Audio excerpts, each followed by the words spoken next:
Hello दोस्तों, राधे राधे। तो आज हम पढ़ने वाले हैं रामायण पाठ का पंचम अध्याय। तो स्टार्ट करते हैं।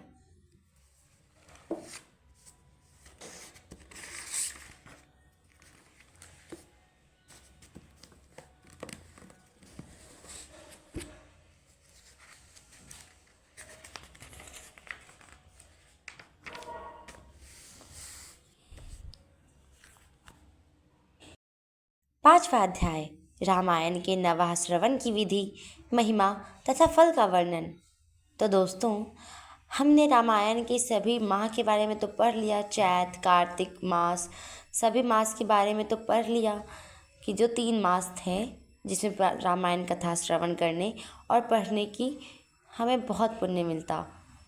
तो अब हम उस विधि को समझते हैं कि हमें आखिर रामायण कथा पढ़नी कैसे है, सुननी कैसे है और उसका क्या महिमा है और उसका क्या फल है।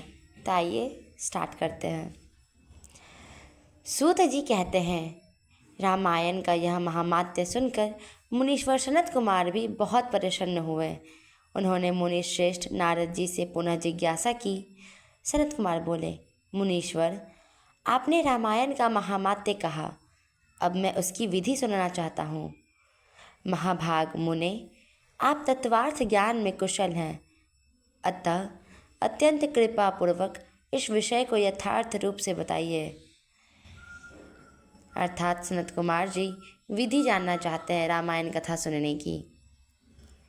नारद जी ने कहा, महर्षियों, तुम लोग एकाग्रचित होकर रामायण की यह विधि सुनो, जो संपूर्ण लोकों में विख्यात है, सभी जगह विख्यात है। वह स्वर्ग तथा मोक्ष संपत्ति की वृद्धि करने वाली है। मैं रामायण कथा श्रवण का विधान बता रहा हूँ, तुम सब लोग उसे सुनो। रामायण कथा का अनुष्ठान करने वाला वक्ता एवं श्रोता को भक्ति भाव से भावित होकर उस विधान का पालन करना चाहिए। अर्थात रामायण कथा का जो अनुष्ठान करवाता है, जो बोलता है, अर्थात जो सुनता है, उन्हें भक्ति भाव से इस विधान का पालन करना चाहिए, इस विधि का पालन करना चाहिए। उस विधि का पालन करने से करोड़ों पाप नष्ट हो जाते हैं।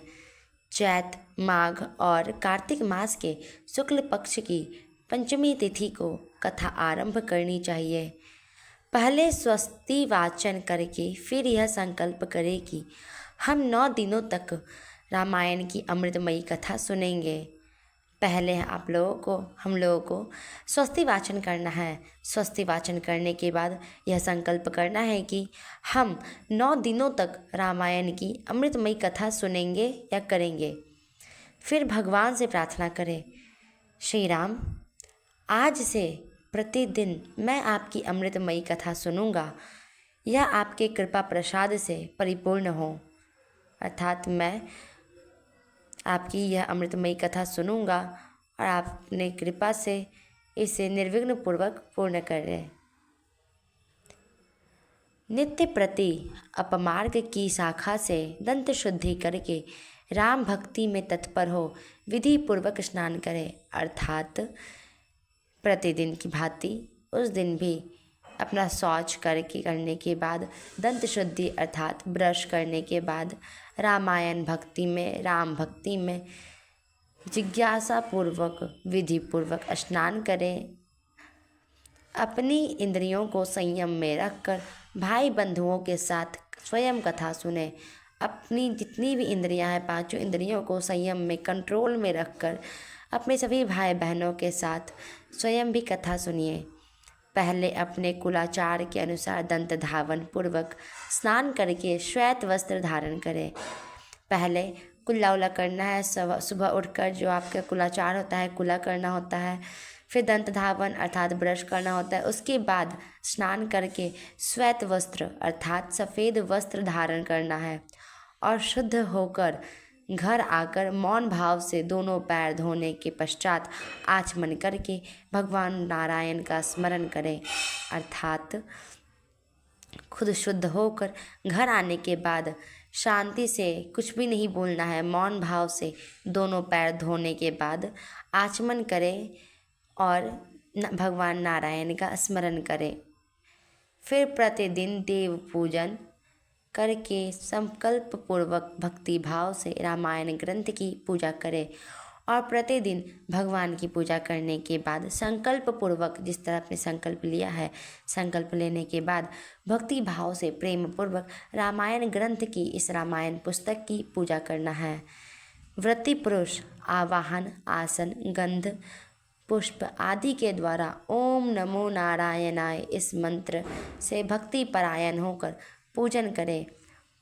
जो व्रत में है, जो व्रत किए हुए है, वैसे वह पुरुष आवाहन, आसन, गंध, पुष्प आदि के द्वारा इन सभी करते वक्त ओम नमो नारायणाय इस मंत्र का जप करना है।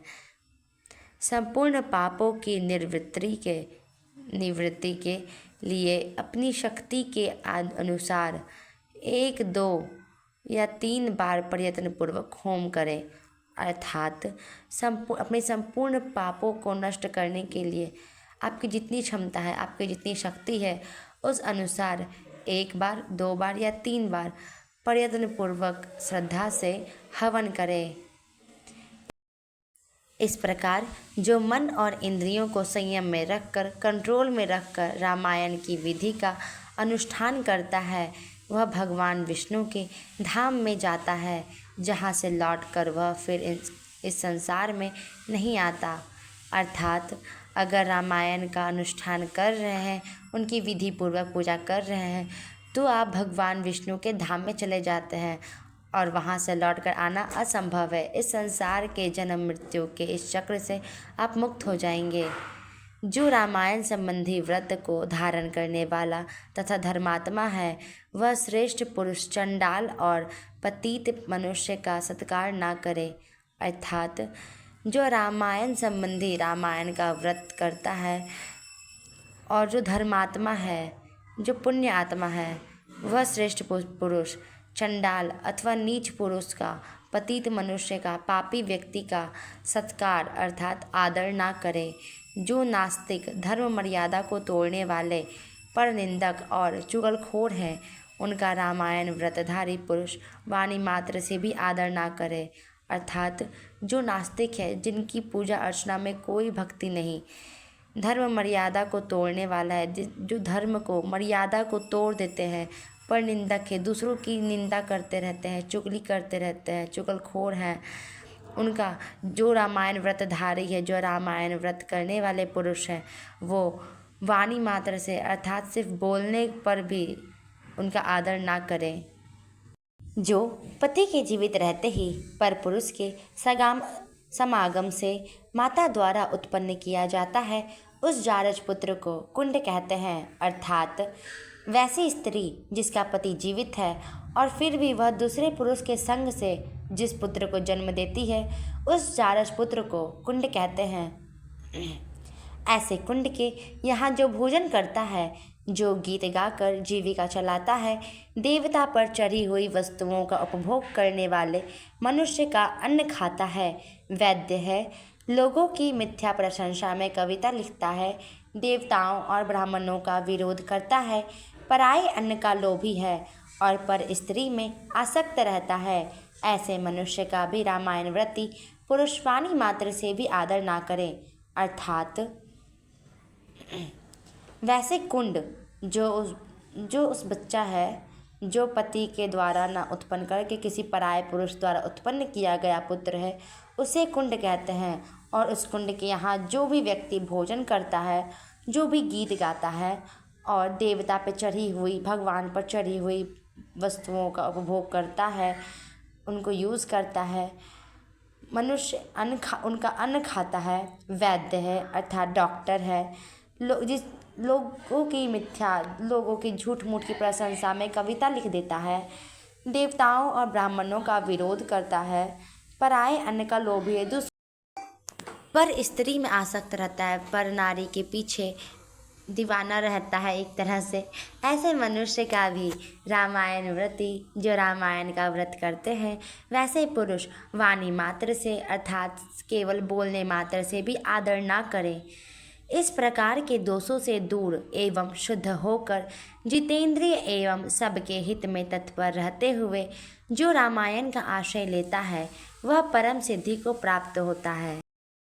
ऐसे ऐसे दोषों से जो दूर रहता है, खुद को शुद्ध रखकर जितेंद्रियों पे अपनी सभी इंद्रियों को अपने हित में तत्पर रहते हुए अपने से केवल हित चाहता है, जो रामायण का आश्रय लेता है, रामायण का नाम, राम का नाम जपता है, रामायण की कथा सुनता है, वैसे वह परम सिद्धि को प्राप्त होता है।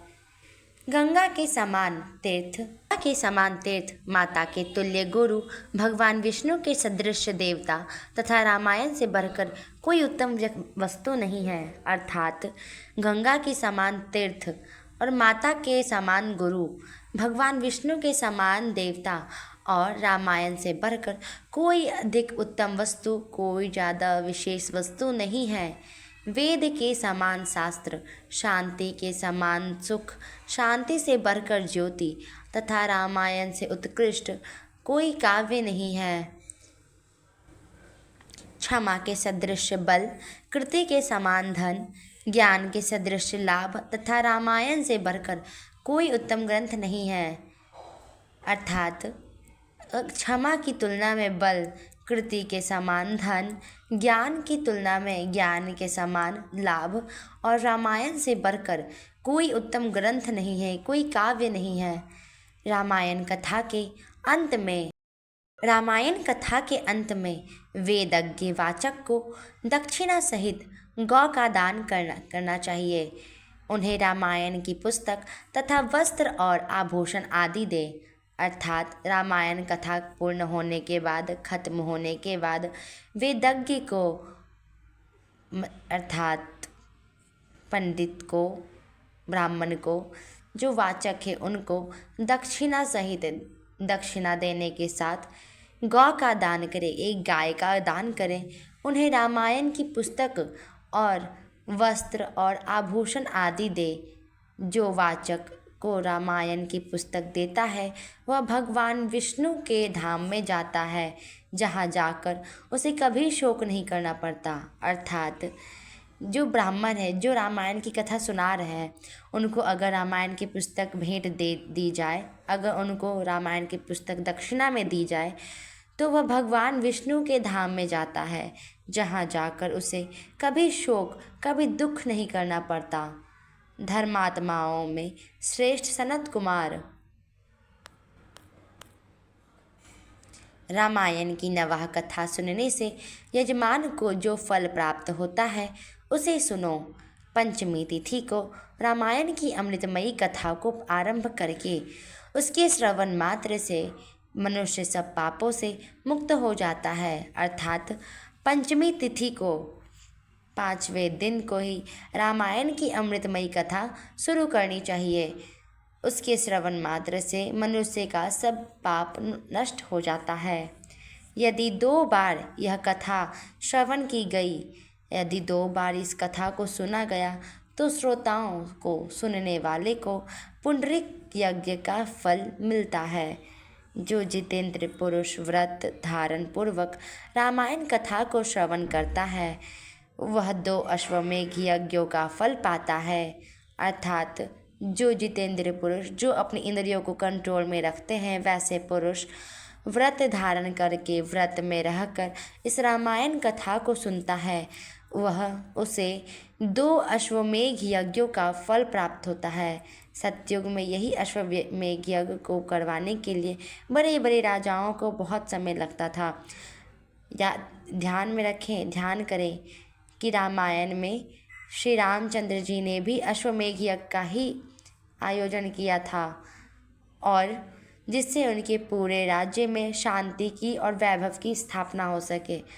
तो केवल इस जन्म में, इस कलयुग में केवल रामायण कथा को सुनने से ही इस 2 बार अश्वमेघ यज्ञों का फल आपको प्राप्त हो सकता है।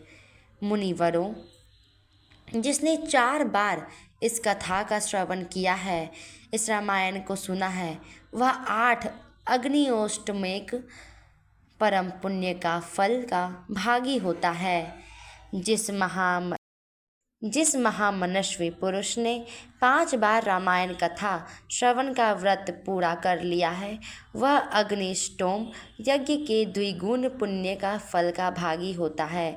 अर्थात जिस पुरुष ने 5 बार रामायण कथा को सुन लिया है, वह व्रत पूरा कर लिया है, वह अग्निष्टोम यज्ञ के 2 बार पुण्य का फल का भागी होता है।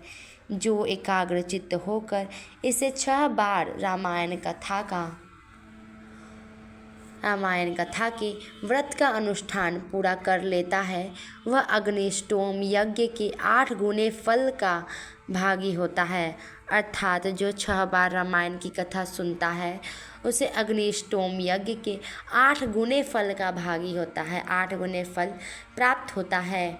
मुनीश्वरों, स्त्री हो या पुरुष, जो 8 बार रामायण कथा को सुन लेता है, वह नरमेध यज्ञ का 5 गुना फल प्राप्त कर। अर्थात स्त्री हो या पुरुष, नर हो या नारी, जो भी व्यक्ति जो 8 बार रामायण कथा को सुन लेता है, उसे नरमेध यज्ञ का 5 गुना फल प्राप्त होता है। जो स्त्री या पुरुष 9 बार इस व्रत का आचरण करता है, अर्थात इस व्रत को करता है या सुनता है, उसे 3 गौमेध यज्ञ का पुण्य फल प्राप्त होता है। जो पुरुष शांतचित्त और जितेंद्रिय होकर रामायण यज्ञ का अनुष्ठान करता है, वह उस परमानंदमय धाम में जाता है, जहाँ जाकर उसे कभी शोक नहीं करना पड़ता। जो प्रतिदिन रामायण का पाठ अथवा श्रवण करता है, गंगा नहाता है, गंगा में स्नान करता है और धर्म मार्ग का उपदेश देता है, ऐसे लोग संसार सागर से मुक्त हो जाते हैं, मुक्त ही हैं। इसमें कोई संशय नहीं है, इसमें कोई शंका, कोई शक की गुंजाइश नहीं है। वह रामायण पाठ का व्यक्ति वह भगवान के ही धाम में जाता है। महात्माओं, यतियों, ब्रह्मचारियों तथा प्रवीरों को भी रामायण की नवाह कथा सुननी चाहिए। रामायण कथा, राम कथा को अत्यंत भक्तिपूर्वक सुनकर मनुष्य महान तेज से उद्दीप्त हो उठता है और ब्रह्मलोक में जाकर वही आनंद का अनुभव करता है। अर्थात रामायण कथा को जो भक्ति पूर्वक प्रेम पूर्वक सुनता है, वह मनुष्य महान तेज से एकदम प्रदीप्त हो, ज्वलित हो, तेज से प्रकाशित हो उठता है और ब्रह्मलोक में जाकर वही आनंद का अनुभव करता है, वहीं जाकर आनंद पूर्वक रहता है। इसीलिए विपेंद्रगण, आप लोग रामायण की अमृतमयी कथा सुनिए। श्रोताओं के लिए यह सर्वोत्तम श्रवणीय वस्तु है और पवित्रों में भी परम उत्तम है। इसीलिए महात्मा, ब्राह्मण, आप लोग भी इस रामायण की अमृतमयी कथा को सुनिए। श्रोताओं के लिए भी यह, सुनने वाले लोगों के लिए भी यह सर्वोत्तम है, बहुत ही पवित्रों में सबसे परम उत्तम है। दुःस्वप्नों को नष्ट करने वाली यह कथा धन्य है। सभी शोक को, दुख को, सारे बुरे सपने को नष्ट करने वाली यह कथा सर्वोत्तम है, धन्य है। इसे प्रयत्नपूर्वक सुनना चाहिए। जो व्यक्ति, जो मनुष्य श्रद्धायुक्त होकर श्रद्धापूर्वक इसका 1 श्लोक या आधा श्लोक भी पढ़ता है, वह तत्काल ही करोड़ों उपपातकों से छुटकारा पा जाता है। वह गुह्य से भी गुह्यतम वस्तु है। इसे सत्पुरुषों को ही सुनाना चाहिए। अर्थात जो भी व्यक्ति श्रद्धापूर्वक, प्रेम पूर्वक इसका 1 श्लोक या आधा श्लोक भी पढ़ता है, इस रामायण कथा का आधा श्लोक भी पढ़ता है, वह तत्काल, वह तुरंत करोड़ों उपपातकों से, करोड़ों जन्म के पापों से छुटकारा पा जाता है। यह बात गोपनीय से भी गोपनीय वस्तु है। इसे सत्पुरुषों को ही, महान आत्माओं को ही सुनाना चाहिए। भगवान श्री राम के मंदिर में अथवा श्री पुण्य क्षेत्र में सत्पुरुषों की सभा में रामायण कथा का प्रवचन करना चाहिए। अर्थात भगवान श्री राम जी के मंदिर में अथवा जो पुण्य क्षेत्र है, जो पवित्र स्थल है, जो सत्पुरुषों की सभा है, महान आत्माओं की, महात्माओं की सभा है, ब्राह्मणों की सभा है, वहीं पर रामायण कथा का प्रवचन करना चाहिए। जो ब्रह्मद्रोही है, पाखंडपूर्ण आचरण में तत्पर तथा लोगों को ठगने वाली वृत्ति से युक्त है, उन्हें यह परम उत्तम कथा नहीं सुनानी चाहिए। अर्थात जो ब्रह्मद्रोही है, जो ब्राह्मणों की हत्या करता है, पाखंडपूर्ण आचरण में नीच व्यक्ति है, लोगों को ठगता है, उनको लूटता है, उन्हें यह परम उत्तम कथा तो नहीं सुनानी चाहिए। जो काम आदि दोषों का त्याग कर चुके हैं, जिनका मन राम भक्ति में अनुरक्त रहता है तथा जो गुरुजनों की सेवा में तत्पर है, उन्हीं के समक्ष यह मोक्ष की कथा साधनभूत कथा बाँचनी चाहिए। अर्थात जो व्यक्ति अपने अंदर के सभी काम को, दोषों को त्याग दिया है, जिनका मन अब राम भक्ति में ही लगा रहता है तथा जो गुरुजनों की सेवा में तत्पर रहते हैं, उन्हीं के समक्ष मोक्ष की साधनभूत कथा बोलते रहते हैं, वहीं पर यह रामायण की कथा बोलनी चाहिए। श्री राम सर्वदेवमय माने गए हैं।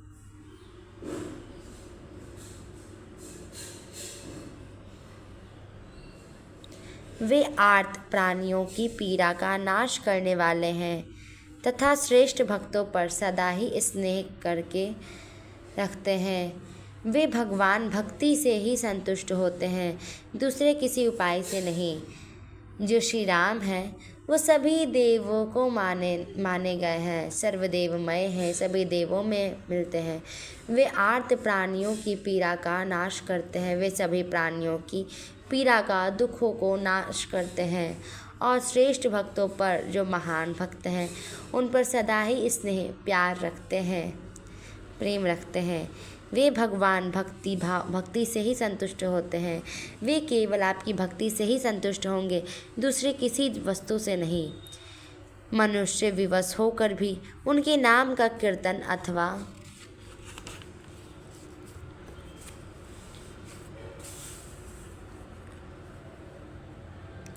स्मरण कर लेने पर समस्त पातकों से मुक्त हो परम पद का भागी होता है।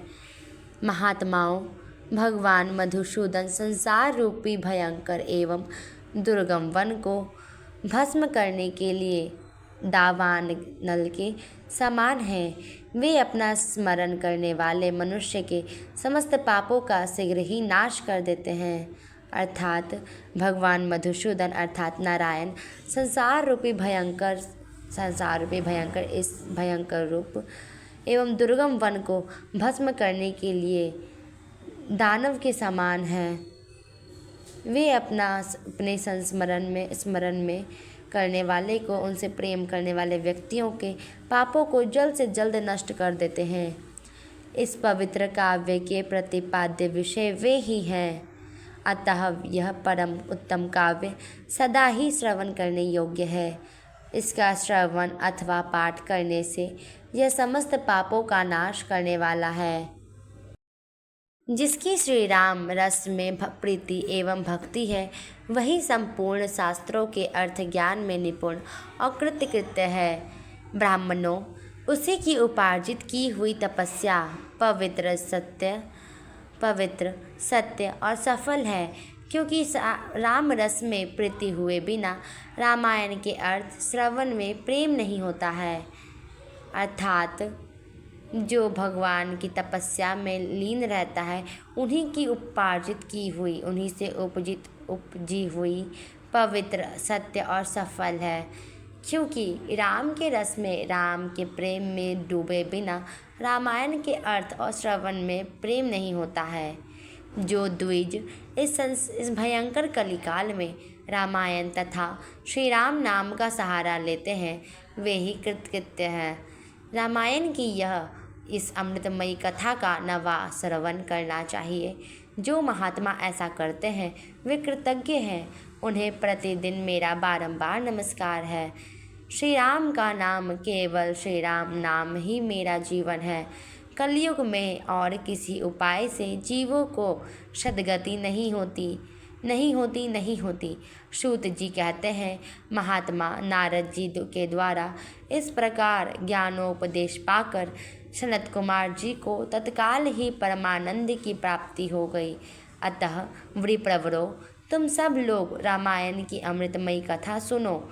रामायण को 9 दिनों में ही सुनना चाहिए। ऐसा करने वाला समस्त पापों से मुक्त हो जाता है।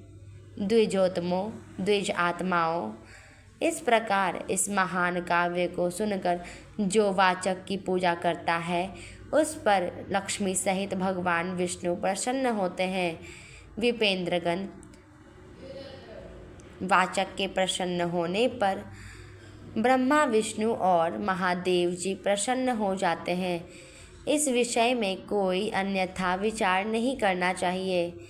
रामायण के वाचक को अपने वैभव के अनुसार, रामायण जो कथा कहते हैं, जो बोलने वाले हैं, उन्हें वैभव के अनुसार, अपनी क्षमता के अनुसार गौ, वस्त्र, स्वर्ण तथा रामायण की पुस्तक आदि वस्तु देनी चाहिए।